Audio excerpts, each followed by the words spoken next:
बिस्मिल्लाहिर्रहमानिर्रहीम। अस्सलाम वालेकुम नाज़रीन, आप यूट्यूब चैनल देख रहे हैं। मैं इमरान खान हूँ। नाज़रीन, आज 10वीं मरतबा सुहेल अफरीदी मुलाकात के लिए अडयाला जेल आ रहे हैं और इसके लिए सुहेल अफरीदी साहब इस्लामाबाद पहुँच गए। अरकान को ये कह दिया गया कि आप लोग भी पहुँचें और कारकुनों की तादाद भी अब अडयाला जेल के बाहर पहुँचेगी। इससे पहले हमने देखा कि 2 दिन पहले अलीमा खानम पे और इमरान खान साहब की जो बाकी बहनें हैं उनके ऊपर और वहाँ मौजूद कारकुनों के ऊपर वाटर कैनन का इस्तेमाल किया गया आधी रात को सर्दी में। और कुछ लोग इसको बड़ा नॉर्मलाइज कर रहे थे, कुछ नहीं होता, बिल्कुल ये नॉर्मल है, ये पूरी दुनिया में होता है। तो ठीक है, जो जो चीज़ जहाँ जहाँ दुनिया में बुरी होती है वो सारी इकट्ठी करके पाकिस्तान में ले आए और जो अच्छी चीज़ें दुनिया में होती हैं वो कभी भी उसको काबिल तकलीद हम नहीं समझते। अब ये जो जर्नलिस्ट इस किस्म के बयानियाँ बना रहे हैं ना कि कुछ भी नहीं होता, मैंने इनको छोटी छोटी बातों पर मातम करते हुए और चिल्लाते हुए देखा है। ये तत्ते तवे पे बैठ जाते थे जब ज़रा सा हल्की सी छींक भी नवाज शरीफ साहब को जेल में आ जाती थी। ये मियाँ साहब की ज़िंदगी की ज़मानत मांगते थे, ये अदालतों में जाकर गिड़गिड़ाते थे कि नवाज शरीफ साहब को खुदा के वास्ते हमारा नवाज शरीफ हमें वापस कर दो। ये काम ये लोग करते थे। लेकिन आज इन्होंने किबला अपना किसी और तरह का बदला हुआ है। इंसानी हकूक़ के मामलात में इन्हें फ़िक्र ही नहीं है इस बात की, इनका अपना मामला चलता रहना चाहिए। सुहेल अफरीदी साहब जो हैं वो आज 10वीं मरतबा आएंगे निज़ाम को नंगा करने के लिए। ऐसा लगता तो नहीं है कि मुलाकात करवाई जाए, लेकिन अगर मुलाकात करवा दें तो इससे फ़र्क कोई नहीं पड़ता, क्योंकि अब आसिम मुनीर साहब इस्तिस्ना भी ले चुके हैं। आसिम मुनीर साहब अपने सारे मामलात कर चुके हैं, उन्हें ऐसा कोई ख़तरा भी नहीं है। और वो DGISPR की एक बड़ी दबंग किस्म की एक प्रेस कॉन्फ्रेंस भी करवा चुके हैं। तो अब मुलाकात होने दें, इससे कोई फ़र्क नहीं पड़ता। लेकिन मेरे ख्याल में ये ज़िद का मामला है, वरना इमरान खान की बीवी की तो मुलाकात कम से कम करवा देते, उनकी अहलिया की मुलाकात भी नहीं करवा रहे। बहरहाल सुहेल अफरीदी का और चंद और लोगों का नाम दिया गया है। वो आज 10वीं मरतबा इस निज़ाम के कपड़े उतारने आएंगे। तो निज़ाम जो है वो हर दफ़ा अपना एक कपड़ा खुद ही उतार के उनके कदमों में फेंक देता है। ये हालात हो गए हैं। और ये सियासतदान जो आज ये सारा माहौल इंजॉय कर रहे हैं ना, बिलावल समेत, बिलावल साहब कल दोबारा आए सामने। बिलावल जरदारी ने लाहौर के अंदर कुछ एक्टिविटीज़ की हैं और उसके बाद कहा जी PTI जो है दहशत गर्दों की तरह बिहेव करती है तो इनके ऊपर पाबंदी लगनी चाहिए। बिलावल साहब, कराची में असला कौन बांटता था? आपका वज़ीर दाखिला। गैंग वॉर कौन करता था? पाकिस्तान पीपल्स पार्टी। अभी इंडिया ने एक मूवी भी बनाई है वो रहमान डकैत के ऊपर। ये किसका आदमी था?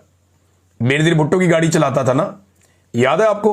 बिलावल, आपको मैं याद दिलाता हूँ ये मिर्ज़ा साहब क्या गुल खिला रहे थे, रहमान डकैत क्या कर रहा था, उज़ैर बलोच किसका साथी है। ये जो कराची के अंदर एक अंडरवर्ल्ड पूरा काम करता था, किसके लिए काम करता था? खालिद शहनशाह क्यों कत्ल हुआ था और उसके किनके साथ ताल्लुकात थे? तो बिलावल जरदारी साहब दहशतगर्द कौन है और कौन असला और बंदूक इस्तेमाल करता है, सारी दुनिया को पता है। अल जुल्फ़िकार किसकी थी, ये भी सारी दुनिया को पता है। आप ही की फैमिली ने बनाई थी ना अल जुल्फ़िकार। क्या कारनामे उन्होंने किए थे? क्या पाकिस्तान तहरीक इंसाफ ने आज तक बंदूक उठाई? एहतजाज उन्होंने ज़रूर किया, एहतजाज किया, मुकाबला किया। एक आदमी आप ऐसा नहीं दिखा सकते जिसको पाकिस्तान तहरीक इंसाफ ने गोलियां मारी हो या किसी एहतजाज में उन्होंने गोलियां चला दी हो या कहीं पे उन्होंने हमला कर दिया। एहतजाज करने वो ज़रूर गए कहीं पे। लोग जब एहतजाज करने वालों पे गोली चलती है, आंसू गैस चलती है, तो लोग रिटेलिएट करते हैं बाद वक़्त, लेकिन गोली किसी ने नहीं चलाई। ये तुर्रा इम्तियाज़ जो है ये पीपल्स पार्टी को तो हासिल है, MKM को भी हासिल है, कई और जमातों को हासिल है। तहरीक लब्बैक वालों ने भी काफ़ी मार कुटाई की है, लेकिन PTI ने वो नहीं किया। तो बिलावल ना बताएं दुनिया को कि दहशतगर्दी क्या होती है और दहशतगर्द किस तरह के होते हैं, उनका तो ये बनता ही नहीं है बताना। और अब वो पाकिस्तान तहरीक इंसाफ के ऊपर पाबंदी के बहाने इसलिए ढूंढ रहे हैं कि इन्हें ये समझ आ गई है कि पाकिस्तान तहरीक इंसाफ को मैदान में शिकस्त देना नामुमकिन है। लिहाजा मैदान में शिकस्त देने की बजाय बेहतर यह है इनको मैदान से ही आउट करो। उसके लिए गेम की जा रही है, देखते हैं क्या करते हैं। बहरहाल सुहेल अफरीदी साहब जाएंगे और फिर दोबारा खबर बनेगी, दोबारा वो धरना देंगे, बैठेंगे, शोर मचाएंगे। जो भी एक्टिविटी 2 दिन पहले हुई वो भी सारी दुनिया ने देखी और ये भी सारी दुनिया देखेगी। अलीमा खानम ने एक इंटरव्यू दिया ऑस्ट्रेलियन मीडिया को, उन्होंने चंद बातें की। उन्होंने कहा जी अदालती अहकामात के मुताबिक 1 हफ्ते में फैमिली, वकला और इमरान खान साहब के जो दोस्त हैं या सियासी लोग हैं, इनकी मुलाकातों की मद में 24 अफराद की इमरान खान साहब से मुलाकातें ज़रूरी हैं जो अदालती अहकामात हैं।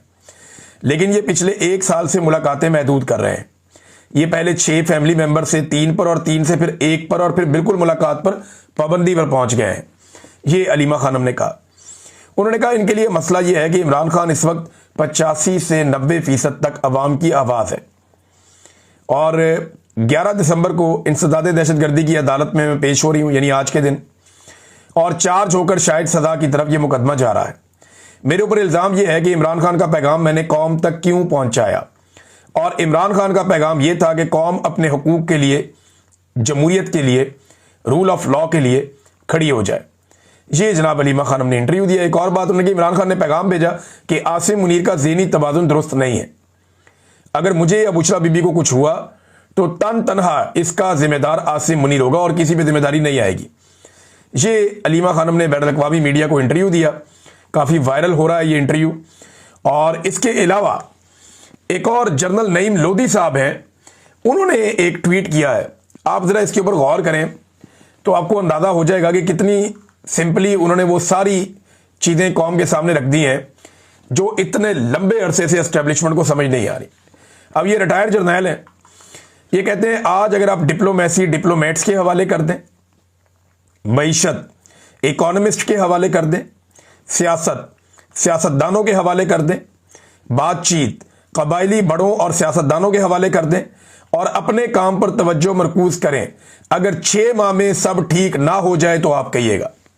ये तो 6 माह कह रहे हैं ना, 4 माह में सब ठीक हो जाएगा। आज मिलिट्री एस्टेब्लिशमेंट इसमें से निकल जाए, ये जो खेल वो खेल रहे हैं खेलना बंद कर दें, सियासतदानों को सियासत करने दें और मुज़ाकरात का रास्ता खोलें और चीज़ों को चलने दें। डिप्लोमेसी जो है डिप्लोमेट्स करें ना, मईशत को चलाने के लिए इकोनॉमिस्ट आगे आए, ना कि ये खुद अपना दिमाग वहां पे लगाएं। तजुर्बा ही नहीं है उसके अंदर इनका, ये कर ही नहीं सकते। जो सारी जिंदगी तरबियत ली है लड़ने की, ठीक करने चल पड़ते हैं मईशत को, तो मईशत कैसे ठीक होगी? वो तो नहीं हो सकती। तो ये नादरीन जनरल लोधी साहब ने कहा है, लेकिन इन्हें किसी की भी बात अभी समझ नहीं आ रही। तो बात इनको जब समझ आएगी तो फिर एक मिसाल इन पे सच साबित हो जाएगी कि अब पछताए क्या जब चिड़ियां चुग गई खेत। नादरीन, नून लीग ने खैबर पख्तूनख्वा असेंबली में नवाज शरीफ का फोटो नहीं उठाया, शहबाज शरीफ का फोटो नहीं उठाया। यानी पीटीआई जहां जाती है इमरान खान का फोटो उठाती है ना, यास्मीन राशिद का किसी पॉलिटिकल लीडर का फोटो उठाती है, लेकिन यहां नून लीग ने खैबर पख्तूनख्वा की असेंबली में नवाज शरीफ का नहीं, शहबाज शरीफ का नहीं, मरियम नवाज का नहीं, बिलावल का नहीं, कैप्टन सफदर का नहीं, उसके बेटे का नहीं, उसकी बेटी का नहीं, किसी का फोटो नहीं उठाया। बल्कि खैबर पख्तूनख्वा का जो सदर है अमीर मुकाम, उसका भी नहीं। इन्होंने फोटो उठाया आसिम मुनीर साहब का। यानी अब यह वक्त आ गया नून लीग का कि वो आसिम मुनीर साहब का फोटो उठाते हैं अपने लीडर के तौर पे असेंबली के अंदर जाके। देखिए, और आगे तो जवाब क्या मिला? जवाब ये मिला कि ये पाकिस्तान का आर्मी चीफ है, ये तुम्हारा तो नहीं है, ये फौज का जनरल है, तुम्हारा लीडर नहीं है। वोट को इज्जत दो कहते कहते बूट को इज्जत दे दी। इनकी ड्यूटी बूट चाटने की लगी हुई है। ये तो खुद आसिम मुनीर का शुक्रिया अदा करते हैं कि इन्हें असेंबली में लेकर आए। तो नादरीन, ये असेंबली में तस्वीर पता क्यों लाई गई थी?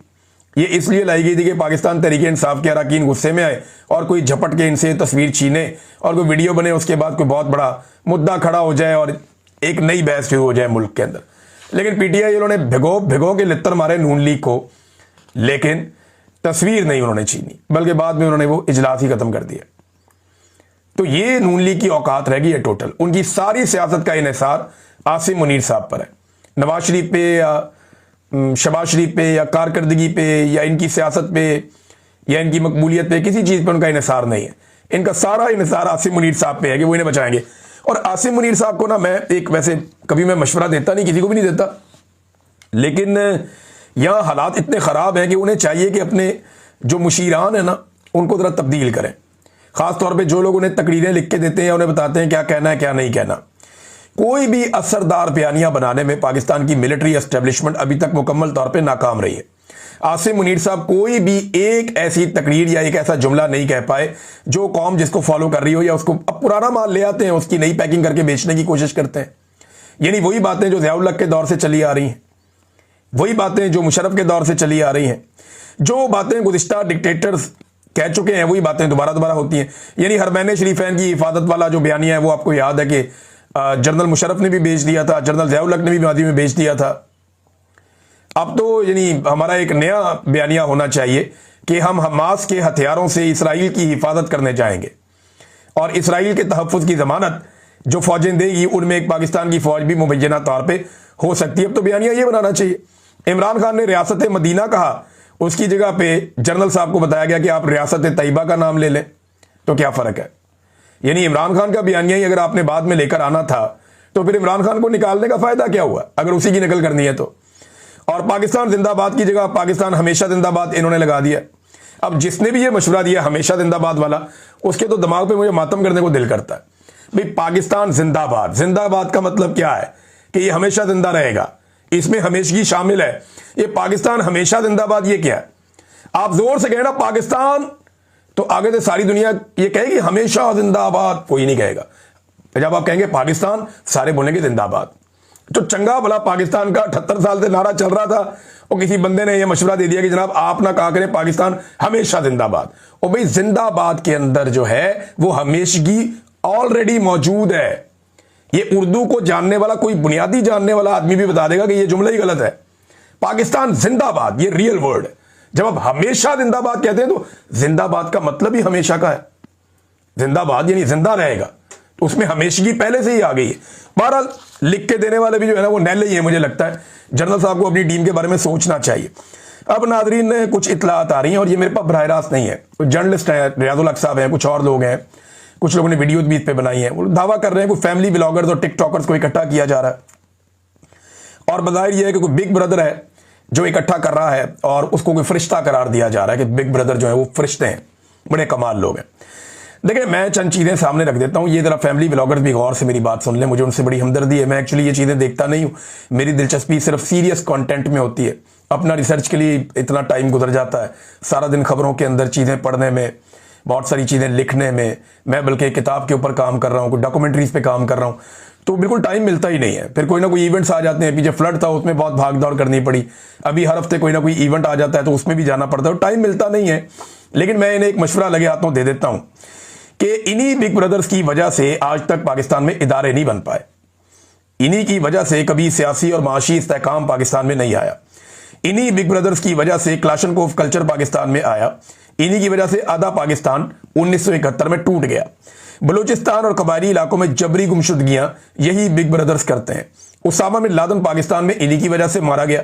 जबरी गुमशुदगियां पाकिस्तान में जितनी भी हो रही हैं, चाहे वो सहाफियों की हो रही हैं, चाहे वो सियासतदानों की हो रही हैं, चाहे बाकी लोगों की हो रही हैं, इसमें वकला की भी हुई हैं, और जितने इंसानी हकूक के लिए आवाज उठाने वाले लोग हैं उनको जबरी तौर पे लापता किया गया है। ये सारी जबरी गुमशुदगियां, इनके पीछे आपके बिग ब्रदर्स ही होते हैं। हुकूमतें बनाने और गिराने में भी बिग ब्रदर्स होते हैं। चादर और चार दीवारी का तकद्दुस जब भी पामाल होता है तो पुलिस वालों के साथ कोई ना कोई बिग ब्रदर होता है। कायदे आजम फातिमा जना, लियाकत अली खान, हुसैन शहीद सोहरवर्दी, वली खान, जुल्फिकार अली भुट्टो, बेनजीर भुट्टो और इमरान खान तक तमाम लीडर्स जो निशाना बने इन्हीं बिग ब्रदर्स का निशाना बने। यानी इन्हीं बिग ब्रदर ने जनरल बाजवा की एक्सटेंशन की ख्वाहिश पर मुल्क में रजीम ही तब्दील कर दिया, और इन्होंने ही 2024 का पाकिस्तान के जो मैंडेट है, अवाम ने जो मैंडेट दिया था, पूरा इलेक्शन बिग ब्रदर्स ने चोरी कर दिया। मन मर्जी की FIR लोगों के ऊपर करवा दी। सहाफियों को, वकीलों को, इंसानी हकूक के लिए आवाज उठाने वालों और अपने हकूक मांगने वाले तमाम तबकात के लोगों को जबरी तौर पर लापता किया। जजों और सियासतदानों के कमरों में जो खुफिया कैमरे लगाए गए वो भी बिग ब्रदर्स के ऊपर इल्जाम लगता है। ब्यूरोक्रेसी को अपनी मर्जी से इन्हीं बिग ब्रदर्स ने चलाया। सियासी मामलात में कभी बराह रास्त और कभी बिलवास्ता मुदाखलत करते रहे यही बिग ब्रदर्स, और बार बार इन्होंने अपने हलफ को तोड़ा। कायदे आजम मोहम्मद अली जिन्ना जो पाकिस्तान के बानी हैं, उनके फरमान की भी इन्होंने खिलाफ वर्जी की। कभी ये जहादी बनाते हैं, कभी दहशतगर्द बनाते हैं। तो पाकिस्तान में जो एक तजर्बागाह बनाकर रख दी गई, पाकिस्तान को एक ऐसी लेबॉर्ट्री बना दिया गया जहां हर तरह का तजर्बा हुआ, तो इन तजर्बों के पीछे सबसे ज्यादा बिग ब्रदर्स रहे हैं। देखिए, हमें पाकिस्तान में किसी बिग ब्रदर की जरूरत नहीं है। हमें पाकिस्तान में आईन की बालादस्ती की जरूरत है, रूल ऑफ लॉ की जरूरत है, इंसानी हकूक और शख्सी आजादियों की जरूरत है, आजाद अदलिया और आजाद मीडिया की जरूरत है, मैंडेट के एहतराम की जरूरत है। पाकिस्तान में रूल ऑफ लॉ चाहिए, मुल्क में मेरिट की जरूरत है। अब इन टिकटॉकर्स को या यूट्यूबर्स को, जो फैमिली ब्लॉगर्स हैं, इनको जो अफसरान तंग कर रहे थे ना, ये अफसरान मेरिट के ऊपर नहीं आए हुए थे, ये मेरिट के खिलाफ आए हुए थे ज्यादातर लोग। और क्योंकि इनको बिग ब्रदर्स लेकर आए थे, वो इन्हें अपने मकासद के लिए इस्तेमाल करते रहे कि इमरान रियाज को पकड़ लो, फलाने को पकड़ लो, उसको पकड़ लो, इसको पकड़ लो, तो ये उनके लिए खिदमात कर रहे थे, तो ये आपे से बाहर हो गए और इन्होंने 2 नंबरी शुरू कर दी। अगर ये बिग ब्रदर्स का नाम ना लेते तो शायद बिग ब्रदर्स को कभी कोई एतराज ना होता। आज पाकिस्तान के ऊपर जो नाअहल और करप्ट टोला मुसल्लत है, उसके पीछे भी ये बिग ब्रदर्स हैं। अब ये जो टिकटॉकर्स हैं, या जो फैमिली व्लॉगर्स हैं, या तो एस्टेब्लिशमेंट अपने अरबों के बजट में से इनको करोड़ों रुपया दे हर महीने ताकि इनका नुकसान ना हो। और देखें, अवाम की राय के खिलाफ अगर कोई वारदात वाकई डाली जा रही है तो मैं एक बात सीरियसली बता दूं कि पाकिस्तान के जो सबसे बड़े सियासी एक्टर्स हैं ना, वो इस मुल्क में नाकाम हो गए। एक्चुअली तो ये लोग एंटरटेनर्स हैं, ये लोगों को एंटरटेन करते हैं। तो एंटरटेनमेंट इंडस्ट्री के लोग तब तक कामयाब रहते हैं जब तक कि वो लोगों के साथ जुड़े रहते हैं और लोगों की नजर में कंट्रोवर्शियल नहीं होते। जब वो कंट्रोवर्शियल हो जाते हैं तो उनका डिक्लाइन शुरू हो जाता है देर सवेर। तो इस चीज से बचने के लिए इन तमाम फैमिली व्लॉगर्स को मेरा ये मशवरा है कि अगर आप पे दबाव डाला भी जा रहा है तो कोशिश करें कि जितना हो सके इस कंट्रोवर्सी से आपने बचना है। बिग ब्रदर आपको थोड़ी देर के लिए अच्छा लग सकता है, हमें भी थोड़ी देर के लिए बहुत अच्छा लगता था, लेकिन ये ज्यादा देर के लिए या लंबे अरसे के लिए ये नुकसानदेह है और इसने पाकिस्तान को बहुत नुकसान पहुंचाया। तो आप इससे महफूज रहें और अपना काम करें, अपने काम पर तवज्जो दें। आप लोग अच्छा एंटरटेन कर रहे होंगे लोगों को, तो लोगों को एंटरटेन करें, उन्हें खुश रखें और आप खुद भी खुश रहें और अल्लाह ताला आप सबको अपने हिफ्ज़ व अमान में रखे। लेकिन इस तरह की अगर कोई चीज़ आप करने जा रहे हैं तो एक मरतबा सोचिएगा ज़रूर, क्योंकि बाद में फिर आपको भी ये कहना पड़ेगा कि अब पछताए क्या जब चिड़ियाँ चुग गई खेत। तो इससे आपने बचना है। नाज़रीन, एक खबर मैं आपको और देता हूँ। देखिए, पाकिस्तान में और भारत में एक ही दिन में 2 एक्टिविटीज़ हुई और दोनों एक्टिविटीज़ में आपके सामने रखूंगा तो आपको फ़र्क पता चल जाएगा। एक ही दिन अमेज़न ने यह ऐलान किया कि वो भारत में 35 अरब डॉलर्स की सरमायाकारी करने जा रहा है और उसी दिन पाकिस्तान ने यह ऐलान किया कि IMF पाकिस्तान को 1.3 अरब डॉलर्स कर्जा देने जा रहा है। अंदाजा करें आप, ये भारत है और ये पाकिस्तान है। एक के तैयारे गिरे और एक ने गिराए, लेकिन हम कहां खड़े हैं? 35 अरब डॉलर सिर्फ एक कंपनी भारत में सरमायाकारी लेकर आ रही है और पाकिस्तान से सारी कंपनियां जो बैनुल अक़वामी थी वो एक एक करके भागती जा रही हैं, पाकिस्तान से निकलते जा रहे हैं। तो ये कॉन्फिडेंस क्यों नहीं कर रहे लोग पाकिस्तान पे? 1.3 अरब डॉलर पाकिस्तान ने लिया, क्या हम इसी काम के लिए रह गए हैं, कर्जे लेने के लिए? और भारत सरमायाकारी भारत के अंदर लेकर आ रहा है। पाकिस्तान इतनी सरमायाकारी पिछले कई सालों में नहीं ला सका जितनी एक एक सौदे में भारत अपने मुल्क के अंदर ले आता है। बेशक वो बड़ा मुल्क है, लेकिन हमारे पास भी पोटेंशियल है, हम उनके साथ ही आजाद हुए। हमारे रुपए की जो कदर है वो भारत से ज्यादा थी, आज भारत से कम है और बहुत कम है। इसके लिए कौन जिम्मेदार है? जनरल लोधी की बात जो है, जो मैंने पहले आपको सुनाई, उसे याद रखिएगा, बल्कि बार बार याद कीजिएगा। थोड़े दिन पहले आपका वफाकी वज़ीर इत्तलाआत कह रहा था कि पासपोर्ट की बड़ी इज्जत हो गई, पूरी दुनिया में लोग सैल्यूट मारते हैं, लोग जो है रश्क से देखते हैं पाकिस्तान का पासपोर्ट। मैं एक चीज बताता हूं आपको, ये देखें, ये नई रैंकिंग आ गई है इंटरनेशनली दुनिया के पासपोर्टों की। जो दुनिया के 5 बदतरीन पासपोर्ट हैं उनमें एक पाकिस्तान का है। अफगानिस्तान, शाम, इराक, सोमालिया और पाकिस्तान। और यमन, शुमाली कोरिया, फलस्तीन, Bangladesh, Sudan, Libya, Kenya, Nigeria, Ethiopia, Iran, Nepal, Bhutan, Congo, Sri Lanka, Burma, Vietnam, Bosnia, ये सारे मुल्क पाकिस्तान से बहुत बेहतर हैं। इनके पासपोर्ट पाकिस्तान से बहुत बेहतर है। इंडिया तो बहुत ही बेहतर है। ये पाकिस्तान की हालत किसने की? किसने की पाकिस्तान की ये हालत? और क्यों हुई ये पाकिस्तान की हालत? लोग क्यों हम पर एतबार नहीं करते? इसलिए कि हम दुनिया को धोखा देते हैं और पाकिस्तान की हुकूमतें और पाकिस्तान की एस्टेब्लिशमेंट इसके लिए सबसे बड़ी जिम्मेदार है। नादरीन, एक डाटा मैंने आपको दिखाया था अपने पिछले वीलॉग में। मैं अनफॉर्चुनेटली इस वीलॉग में भी वो आपको नहीं शो कर पाऊंगा, खबरें बहुत ज्यादा थी, लेकिन मैं प्रॉमिस आपसे किया हुआ है, बड़ा तफसीली मैंने इसके ऊपर काम किया है कि ये जो मुल्क डिफॉल्ट होने लगा था इमरान खान के दौर में, ये जो कहानी सुनाते हैं और इन्होंने डिफॉल्ट से